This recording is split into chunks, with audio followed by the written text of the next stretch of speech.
Hello everybody, this is Acer saccharinum of the family Sapindaceae. This is silver maple or soft maple. Saccharinum meaning sweet or sugary, and Sapindaceae being the silkberry family. So the leaves with our other maples, they're opposite. They're simple and they're palmately veined. They have very deep sinuses. You can really see how largely they are dissected.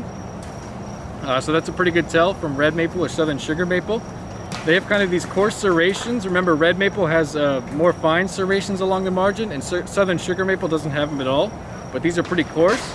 And the back side of it is a very pale silver or white color. So there's a quick trick between some of the three common maples we have. This one splays out in the middle lobe. You can see it really clearly. Southern sugar maple is kind of parallel and boxy. And red maple, it kind of tapers in towards the tip, so it kind of has a triangular shape. So that's a pretty quick trick on the three leaves of our maples.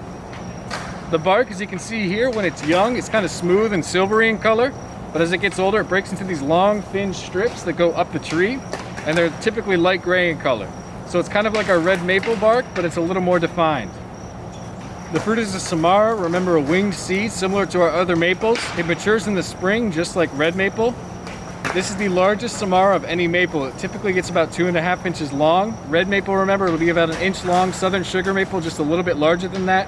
This is the largest, so expect it to be about twice as large as the other maple samaras we're going to learn this semester. That's a pretty good, quick way to tell it.